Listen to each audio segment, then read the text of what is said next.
The United States, China, Brazil, India and South Africa have agreed to a new voluntary climate pact in Copenhagen. The move could become a framework for a broader agreement, but fell well short of what was hoped for and was universally slammed as a failure by environmental groups. The agreement aims to provide $30 billion in funding for poor countries from next year to 2012 and $100 billion per year after 2020.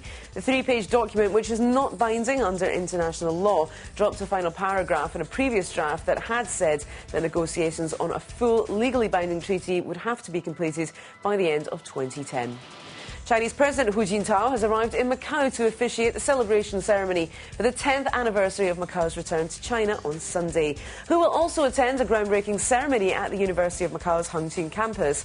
It's President Hu's second visit to Macau after he attended a celebration to mark the 5th anniversary of the Macau handover.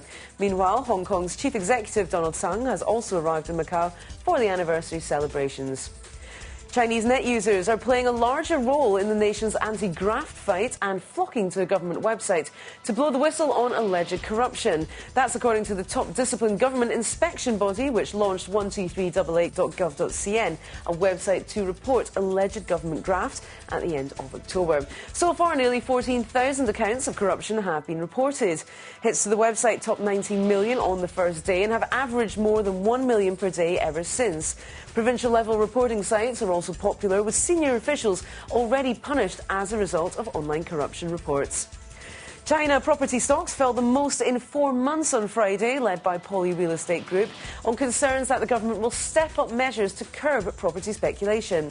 Poly Real Estate, China's second-largest developer by market value, plunged 7.5% for its 9th day of losses after the government increased down payment requirements on land purchases. Gemdale, the 4th largest, slid 7.8%, while the Shanghai Property Index slumped 5.4%, the most since August.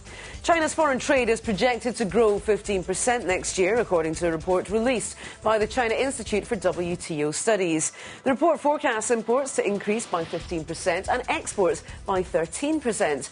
With the external demand improving and the global economic recovery gaining momentum, it's said the declining trend of China's exports would come to an end next year. In the first 11 months this year, China's imports and exports totaled almost $2 trillion, down more than 17% compared with a year earlier. The report also warns of rising protectionism against Chinese products in 2010.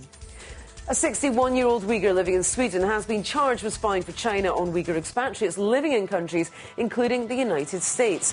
Babur Mesut, now a naturalised Swedish citizen, has been charged with aggravated espionage over a period of 18 months. Prosecutors say he passed information to a Chinese diplomat and a Chinese journalist who carried out operations in Sweden on assignment from the Chinese intelligence service. He is also alleged to have spied on Uyghur organisations active in Norway, Germany and the US. Mahmoud's arrest in June, coupled with the expulsion of a Chinese diplomat from Sweden, saw China expel a Swedish diplomat the following day. If convicted, Mahmoud faces up to 4 years in prison. And Beijing now has more than 4 million vehicles on its roads. Traffic officials said there were 3.99 million vehicles on the roads by last weekend, and around 10,000 new vehicles are added to this every week. Officials have spent billions of dollars on public transport over the past few years, but a city that used to be famous for its bicycles now has congested streets, just like many other modern cities.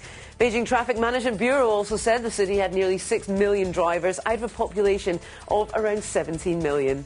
And those are the BUN News headlines for now, but we'll be back with more news after this.